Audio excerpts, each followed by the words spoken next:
on Homebrew Terrain, we're going to learn how to build this awesome piece of scaffolding made out of popsicle sticks that you just kind of bust apart and put together with hot glue.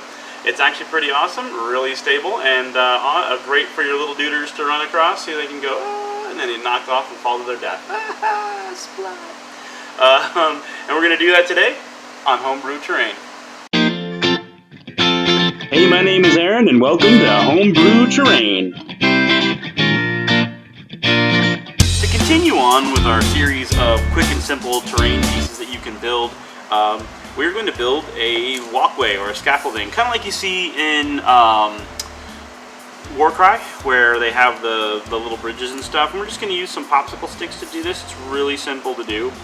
I don't want this to look perfect. I want it to be kind of like it's been ramshackled together from just bits and pieces of something. So we're just going to take a couple of popsicle sticks. Well, the first one we're going to do is we're going to determine how wide do we want this thing to be. And so I think the best thing to do is to take something like the Arch Revenant here and just kind of stick it down on there to kind of see where it goes. And you know, we're looking at about four sticks wide. That's about right. Maybe even 5. I'd go 4. You know what? Anything bigger than that doesn't need to be running across there anyway. I mean, if you're like a tree lord or something, you know, trying to stomp across that thing, he deserves to fall. Okay. So the first thing we're going to do here is we're going to take a stick and we're going to measure it across, right? So it needs to be that wide. But we don't want it to be perfect. That's why I'm not measuring with a ruler or anything. We're just going to break it, and the more shattered and tattered it is on the end, the better it looks. So we'll come to here like that, and we'll go ahead and grab it like right here, and just bust it just like that. I mean, that's fantastic right there. Okay, then what we're gonna do is we're gonna set this down here like that. Then we're gonna take another one, and we're gonna do the same thing, but now we know how wide we want it. So we're just gonna come over here and snap one side. Yay. Grab it like right about there. Snap it like this. Just bust it like that. Yay. Okay, and then one more, because we need three. We're gonna need 3 of these. Yay. Okay. And so we'll put them together like that. And the reason I'm going to need 3 of these is because you're going to need the support, because I'm going to break the wood up and make it in different lengths and patterns and stuff. And yes, I had 2 cups of coffee, so I am a little, you know, something. And we're going to go here like that. And there we have it. These are the connecting pieces, and we'll kind of make them like this, because we can. Alright, so then what we're going to do is we're just going to bust these guys here, like this, and then bust the ends, so the ends are busted off, because end busting is something we like to do. See how easy that was? And then we're going to do like one of these things where we're going to hot glue it, like right here, like that. And then we're going to take another one, like this, and then like this. And if you're not trying to talk your way through this, it actually goes much faster than even the way I'm doing it here. So we're going to set it like that, and then we'll have one last one.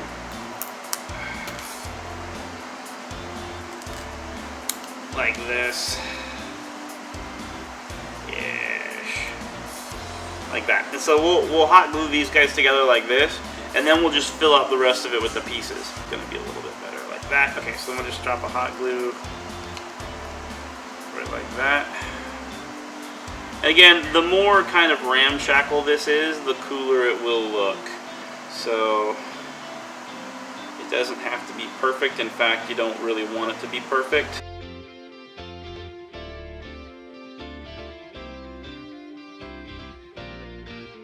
And again, the one thing that you do want, though, is to kind of try to keep it as flat as you can, because you don't want it to be too wobbly, because when you lay it down on something, you're going to want to have it kind of not, see how I got it all kind of tilted up there? I'll have to work with that in a minute. And then we'll take the shorter piece here, and we're going to kind of run it at an angle, this between those two. And again, I got it kind of sticking out on the end down here, like that, so that it kind of just, it looks really ramshackle. Because that's kind of what we want here. We're not really going for anything overly perfect. Now you can make it perfect if you want to. You can go out of your way to make it look really, you know, like if you're like, you know, I'm working on some Quadrant Overlords over here, and they wouldn't do ramshackle. That would be unthinkable in their world.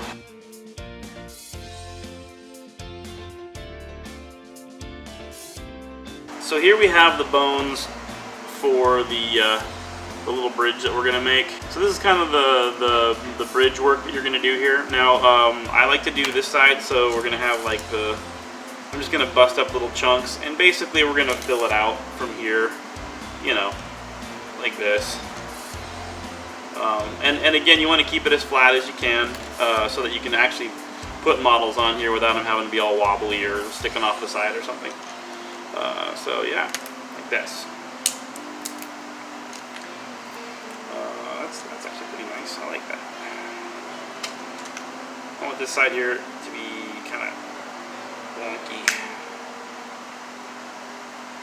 Kind of get rid of that curved end a little bit there.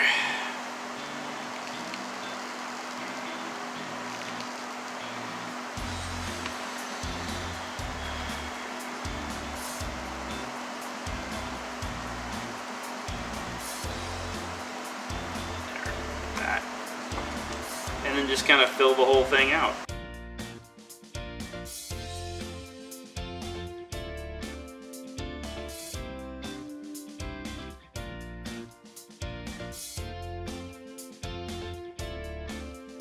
Another trick you can do is you can actually split it down the middle. It's easier if you have like two pairs of pliers. You can do it like this as well. Just kind of grab it and break it down the middle. You have two smaller pieces like this, and then you can just kind of wedge them in like that.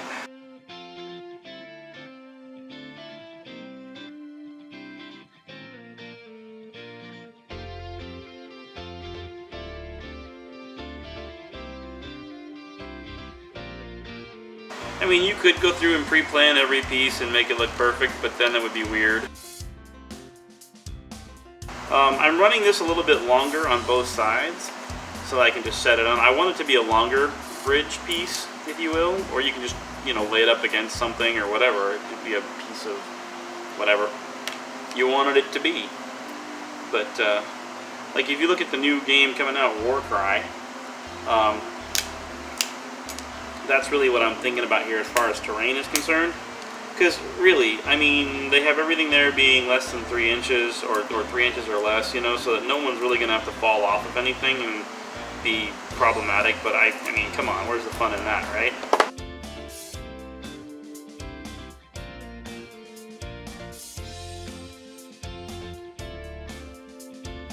And it's coming along nicely. Now you're asking where I got these popsicle sticks from. I'm sorry, hobby sticks, because you know you want to call them the right thing. I got these at the dollar store, so this is like $1 for a bag of these. It's pretty cool. Usually, whenever you see me using something that isn't like just cardboard and glue, it's from the dollar store. It's just a hobby thing from the dollar store. So I'm using the same pair of clippers that I would to clip out my models. I just clip it down the middle here, and then just bend it. And it'll usually snap in half pretty easily, like that. And you don't want them to break evenly. You want them to break in a really wonky way, because it looks like something that you just kind of found and you just kind of stuck together. You know, that's the coolest part.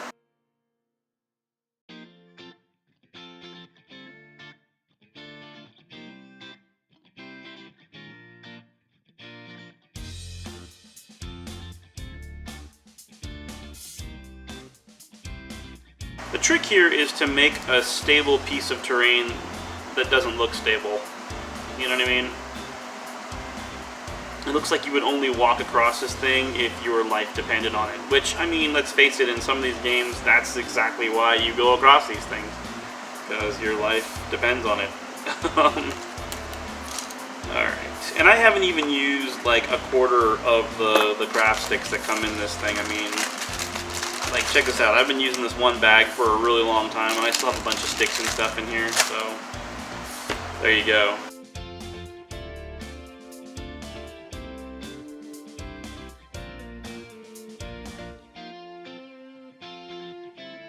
And again, the thing you're going for here is to keep it on this side as flat as possible, so you can move models across it quickly without having any serious issues.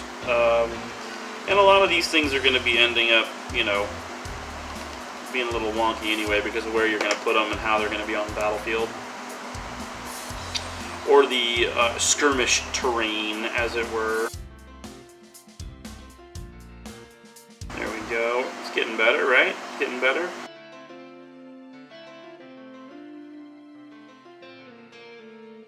And you can really make this as long as you want to or as short as you want to. Like, I can really just keep going with this. Like, I could take this right here, stick that one in there like this.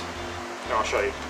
I'll make it longer because, you know, why wouldn't I?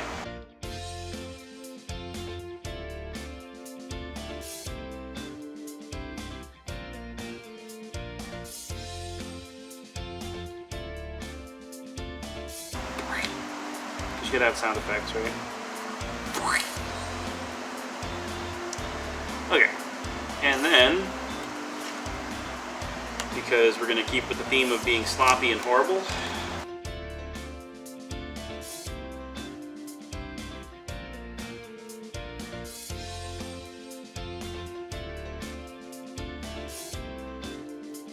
yeah, that looks safe, doesn't it? I'd walk across this.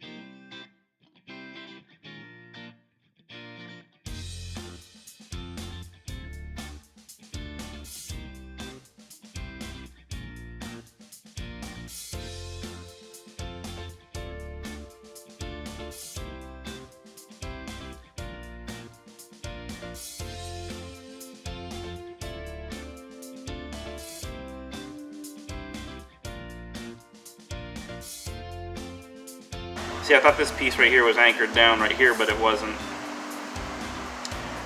So now that has to be a thing.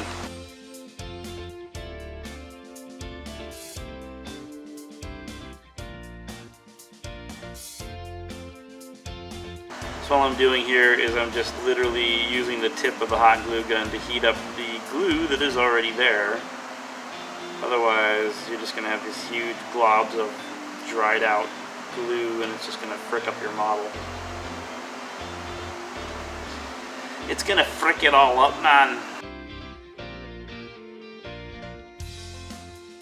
Definitely going to have to go back through and clean this all up after I'm done.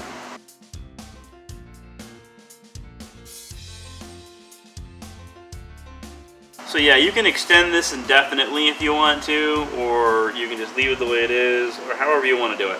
I'm going to add a few more pieces to this, and then I will show you how to paint it, which actually could not be easier. Especially with the new contrast paints, they rock it out hard.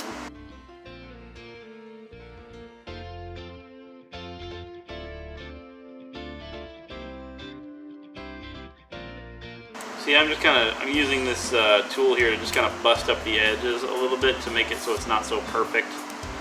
Because, let's face it, nobody's perfect. Nobody likes perfect. Yeah, perfect people annoy me. Alright. You know who you are, perfect people, and you're so damn annoying. I haven't even gone through a full stick of glue yet.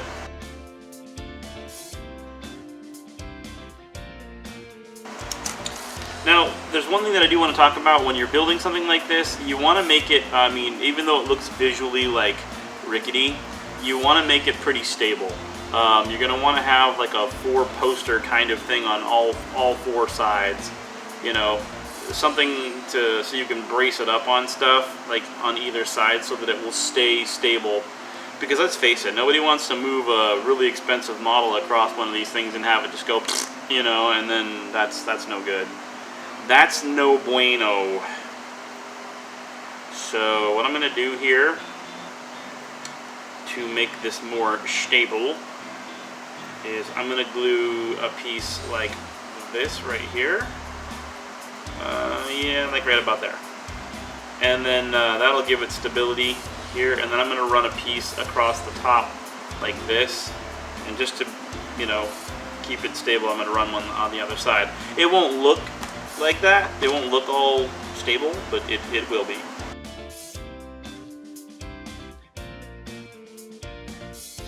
I hate it when these things don't want to break, or they break all wrong, like that. It's annoying. You know why you're annoying.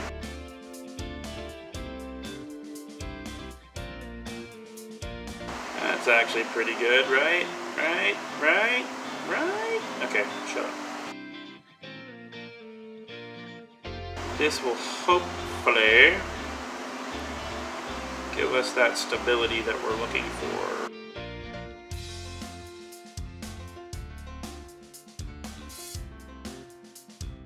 I mean, looking at it flat on, it's not so bad. It's still it's slightly curved. I kind of don't like that part of it, but it'll work, and that's the important part.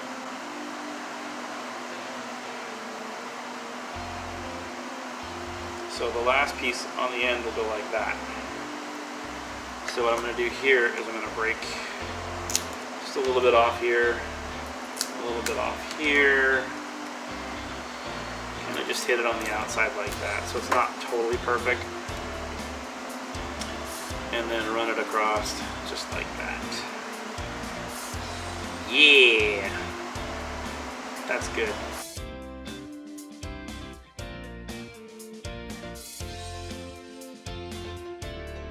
So he doesn't want to stay on this piece because it hates me. Because it was slightly curved like this, or convexed as it were, it's trying to pull this piece away when I put it flat on there, and that's a little frustrating. So I guess what I'm going to do here is bend it on this piece here just slightly, and then reheat this glue and give it just a little more, like that.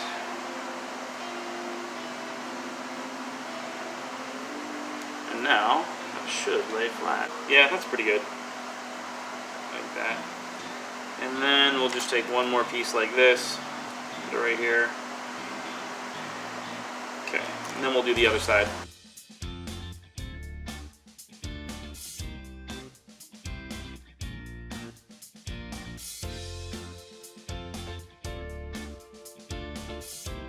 So when we're done with this, we're going to come back through with the X-Acto knife and we're going to clean this all up before we paint it. And we still have a couple of really cool little shards left over here. I'm just going to throw those on.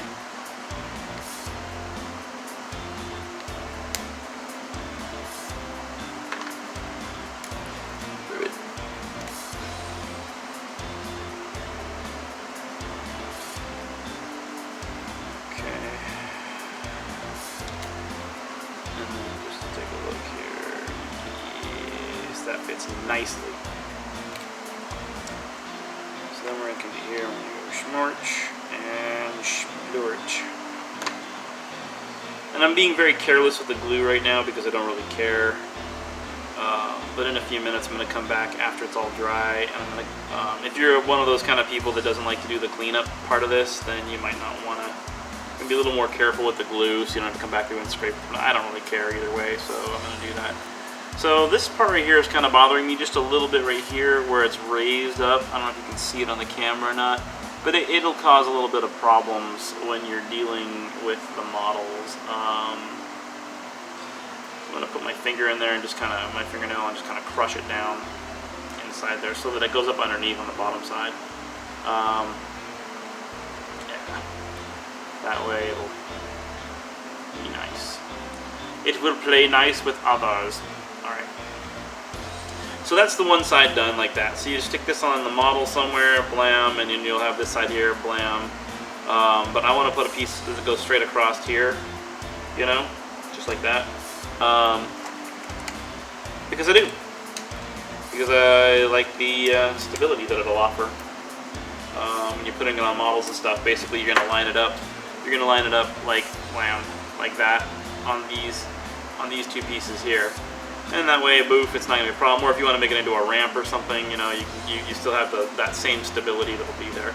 So your models won't fall off because nobody wants wobbly model syndrome.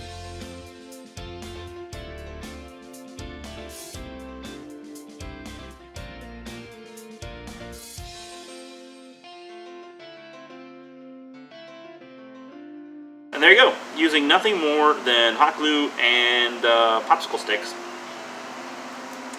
I was able to make a ramshackle ramp. Yay for ramshackle ramps! And there it is. Now this is the cool thing, is you can actually take this like in your games of Mordheim, Warcry, what else is there? I mean, just any other game you want. Warhammer 40k, you can do it in Age of Sigmar, Malifaux, Infinity, whatever. Corvus Belli, make Infinity. That's a pretty cool game. Like this. So yeah. So now you've got your ramshackle bridge, and that's all it took, man. And it was like, what, less than 15 minutes to do this. So again, a small piece of terrain that can make a really cool difference between buildings or whatever. There you go. You can ramp it, you know, up like this. Put something to brace it, or you know, you can ramp it across the building like, you know, that, or you can have like one rampity ramp to another. Now I do want to suggest that if you are going to ramp it at an angle, you're going to want to run beads of hot glue across here in a straight line. That way, when you put your models on here, when you ramp it back like this, they're gonna fall off. Wow, they'll just slide right down and fall off. But if you put the beads of hot glue on there, they'll hold up pretty nicely. That way you won't have to use like sticky tack and stick it on there, because that's annoying, because sticky tack causes problems with models and boards and all kinds of stuff. Alright, so now what we're going to do is we're going to paint this bad monster. Well, no, I'm taking that back. We're going to clean it up. We're going to clean it up with our X-Acto knife. Okay, so now we cleaned it up. Cleaned it up. So like stuff like this right here, we're just going to come through and we're going to, I don't know if you can see it very well, but there is a little glob of hot glue in there. So when you go to paint this, it won't look very good. So what we're going to do is we're going to take the X-Acto blade here and just stripe it right across there. Be gentle, because the X-Acto blade will cut through the wood, it'll cut through everything, and it'll also cut through your fingers. So you're going to want to be gentle with that and just kind of scrape it off. Now, if you make a lot of gouges and stuff in the wood, that's totally fine. It'll look really good like that. So yeah. Come through, and it usually just peels right out, but I'm doing it up against the camera so you can't really see, so we're going to clear a space here real quick, throw it down here, and we'll just stripe it across here like this, and usually it just pops right off, because let's face it, hot glue doesn't stick very well to anything.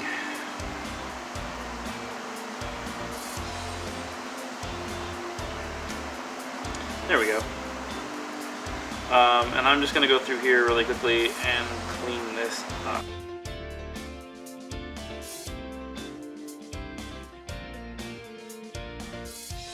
It's good to clean up as much hot glue as you can. And I say that because it'll look a little bit different when you put the paints and stuff on it than the wood does. So like down inside there, you'll see it like that. But for the sake of brevity and time, I am not going to spend all day doing this. You can spend as long as you want, or as little as you want. I mean, again, like I said, if you're making homebrew terrain, chances are you're not trying to go for, you know, Pulitzer here or anything, especially if you're making like homebrew like out of junk and just popsicle sticks and whatever. You're not going to be trying to make like what do you call that, the armies on parade or anything. Otherwise, you're going to go out and you're going to buy like high-end quality stuff, and you're going to get the foam board and you're going to go crazy on it. Because, I mean, if you're going to do armies on parade, you got to have one sick-ass army, and then you're going to put it on parade. on a really cool board that you're making for yourself. This is not for that. This is definitely for just terrain, for gaming, because that's what we like to do here. Okay, so I've got this guy right here all ready to go. I cleaned it up, you know, it's still got a bunch of junk laying off of it, but you know what, I don't care. If you want to, you can spend a lot more time cleaning it up, and you'll see why you'll want to, because like stuff like this will look strange when the paint hits it and it doesn't stick right. But you know what, again, if you're just doing this for home terrain, it's not going to be a big thing. But one last thing I do want to show you though is that you can take this bad boy and you can use your X-Acto knife or a razor blade and just kind of score up the wood and just kind of scratch it up like this. It gives it kind of a cool little look when the paints hit it. So you'll see what I mean in a second here. Now, if you'd watched my video where I did the trenches, you'll see that we did a lot of this kind of stuff in the trench works as well. Just scoring up the wood is really cool because it makes the ink do cool stuff, or the washes and things like that. In this particular case, we're going to use a contrast paint, because contrast paints are actually pretty awesome. I love them. I picked up a bunch of them, and I use them all over the place now for everything. You just kind of scratch and score up the wood. It looks really cool. Now I got a bunch of glue down inside here that I should probably go through and, you know, clean up, but I don't really care. See, this piece right here. See? So mine's gonna look a little funky, but what I'm gonna do now is I'm just gonna take, I have Citadel snakebite leather. I like this one. I have whatever it is. There's Sigor brown. I don't like this one as much because it doesn't really have any contrast to it. It just makes everything look super dark. For instance, I use this test piece right here. This section of the wood right here is the snakebite leather, and this section right here is the Sigor brown, and it doesn't give any kind of contrast at all. It's just pure black brown, which is really good if you're going to do like a dry brushing. If you want to do a dry brushing, then I'd use the Sigor brown. But in this case, we're going to use the snakebite leather just because I'm going to do a one-shot stop. And we're just going to take a brush like this and stick it on here. And again, just as you can see, when you run the snakebite leather over this, it actually looks really cool. And the scratching that you did with the X-Acto knife, it actually comes out. You can actually see it in the wood. I don't know if you can see it here or not, but you can see it right there, and it looks really cool. It gives you kind of a nice little effect. And you just cover the whole thing. And this is what I was talking about, the glue. Like, you want to get rid of as much of the glue as you can, because see how that kind of just knots right there? Doesn't look very good, but oh well. Again, just doing this for my own personal benefit here. Alright. And if you don't like it, like it's too dark somewhere, you can just add some water to it. And then just kind of brush it off somewhere else. And just keep adding water to it like this. It'll lighten it up.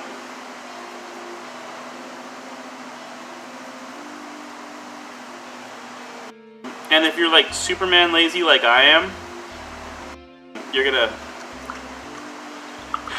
do stuff you probably shouldn't. Like, take a really big brush and stick it down in here like this, and then just soak the whole thing. Makes it go faster. Now you can achieve this same effect basically by taking a dark brown color that you buy from like any craft store or any, you know, go to Walmart, whatever, and pick up some like Delta paint, or I like Apple Barrel. That's like one of my more favorite ones. And for like, you know, $6, or like actually it's like $2, you can buy like a big huge tub of the dark brown paint, and then you just throw that into a smaller container and fill it with water so that it's really, really watered down, and you'll get the same effect. See, I didn't even prime this or anything. I just threw the contrast paint right on top, and it gives this old, worn, sort of beat up wooden look.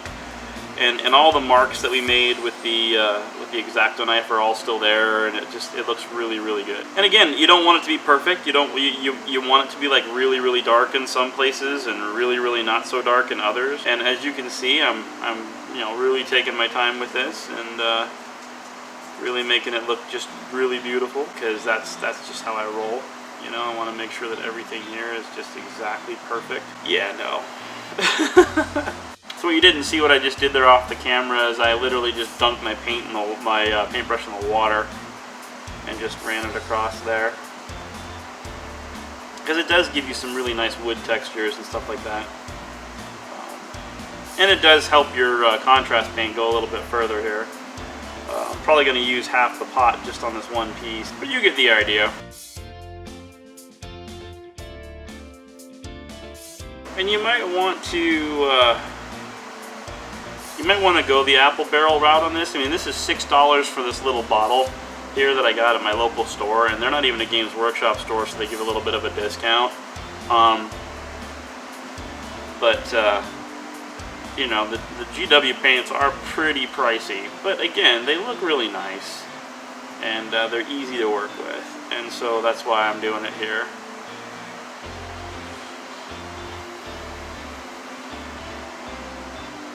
So what I'm doing here right now, because I'm ultra lazy and I don't like spending a lot of money, is I'm actually coating all the wood right here with water.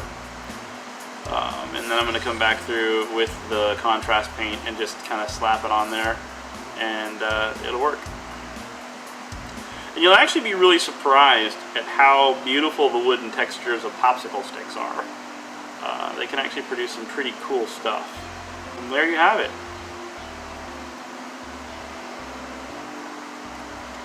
You know, all in all, it took like, what, 15 minutes to make this entire little bridgey thing right here. And then we just sit it here and let it dry. And that's all we have to do. And so, that's it. It's done. And then when you're done, you can just, you know, use it for whatever you want. And that's your little area that you'll put stuff on. So what I'm going to do here is I'm just going to hit it with a hairdryer, finish it up, and call it done. And there you go. It's all dry, and you can use it. You can put your little guys on it, your little duders. You can walk across the ramshackle whatever. So you could take your pillar. If you really wanted to, you could take a pillar like this, the ones that we just made a minute ago, and you could just set it on top of here like this, you know? Put another one right there, blam. You'd have a really cool little ramshackled archway. Something goblins would build, or who knows. Anyway, so there you go. Simple little terrain pieces that you can use to spice up your battlefield. Next up, we're going to build a broken building. And the building's going to look something like this. So, yeah, stay tuned for that right here on Homebrew Terrain.